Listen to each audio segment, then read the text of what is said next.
friends, welcome to my channel. I'm going to read an editorial, Trump's Tariffs and a US India Trade Agreement by R.V. Anuradha. She is a partner at Claris Law Associates, New Delhi.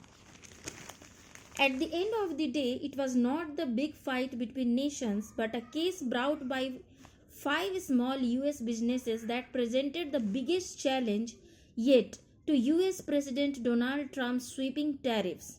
Tariffs are the substance of laws and regulation formulated after highly rigorous trade negotiations.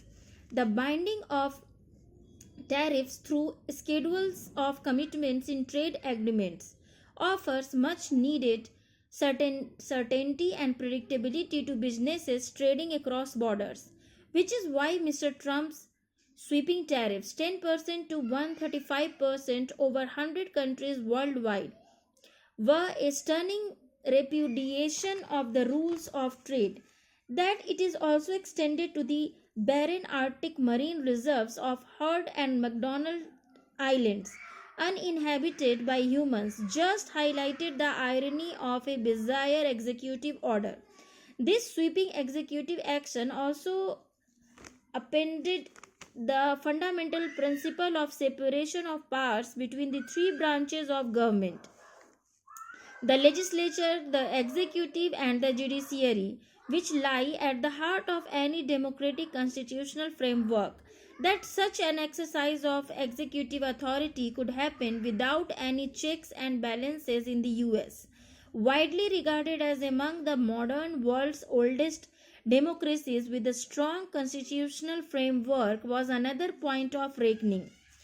Five small and mid sized US businesses dealing with wines, plastics, bicycles, musical circuits, and fishing equipment took on the US administration and challenged the presidential executive order at the US Court of International Trade, stating that the tariffs were unlawfully harming their operations and economic viability.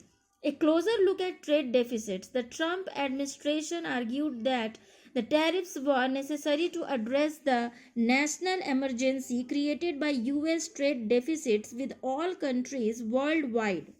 Trade deficit occurs when imports exceed exports. A deficit is not necessarily bad for countries' economic health.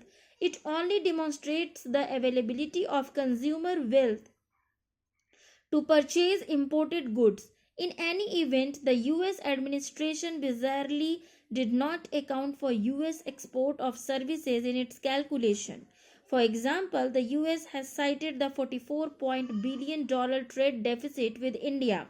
This, however, does not consider trade in services, which includes digital services, financial services, education, and arms trade, after considering which the Global Trade Research Initiative has estimated that the US actually runs a $35 billion to $40 billion overall surplus with India.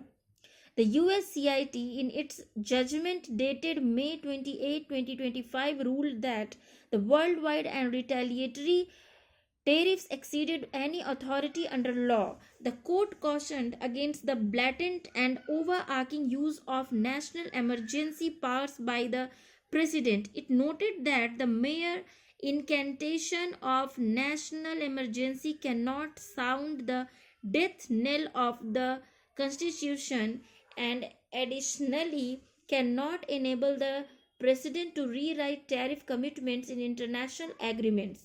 The strong and powerful ruling so far has had little practical impact, having been stayed the very next day by a US appeals court. The tariffs and the threat of tariffs therefore continue, and so does the pressure to conclude a trade deal with the US. The Trump administration had in fact argued before the USCIT that the enhanced tariffs provided it leverage in trade negotiations, an argument which the CIT rule does not in any manner mitigate its legal infirmity.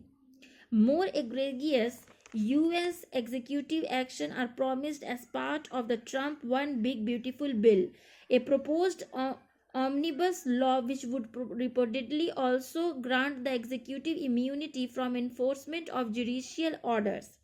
Where India stands, where does all this really leave India?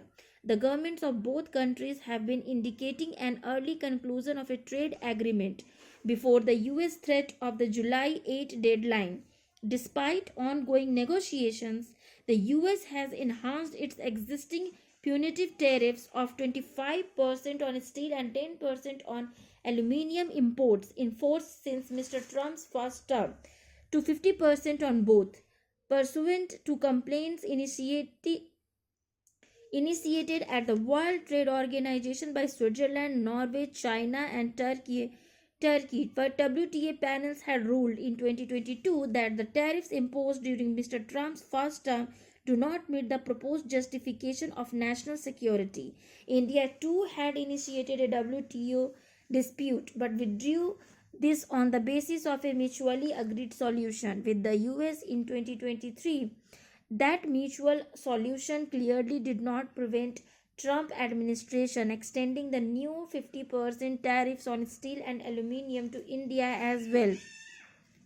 India's contemplated retaliation at the WTO has been raised by the US. A purported target of the Trump administration is China's rise. The argument that the US China trade impasse presents a possible strategic advantage for India, however, is made uncertain by two recent developments: the US and China's truce, pausing their retaliatory tariffs against each other and working towards a negotiated solution, and more importantly, the US administration's threats to impose tariffs on Apple's products should it manufacture in India.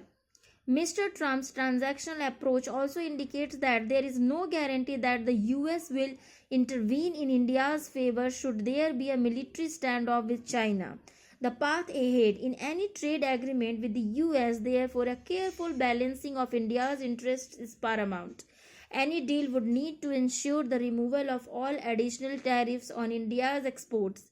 LA concerns about retaliatory tariffs on US investments such as that from Apple in India and ensure that the proposed OBBB Act's 3.5% tax on remittances sent from the US does not apply to remittances by Indian citizens. India should also seek assurance that there would be no retaliation against India's digital services taxes. A long-standing concern for India is also the fears and backlash against H-1B visas used widely by tech companies for their Indian employees.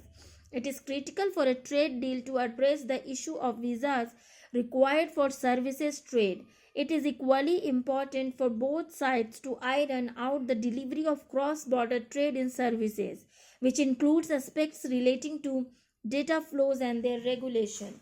Above all, any trade agreement that India negotiates with the US needs to be fully aligned with India's commitments under the WTO. The US disregard for multilateral institutions notwithstanding, WTO's multilateral set of rules is the only real safeguard in an uncertain world, and India needs to do much more to preserve its foundations, as committed during its G20 presidency. Finally, India should have the ability to stay out of any suboptimal deal.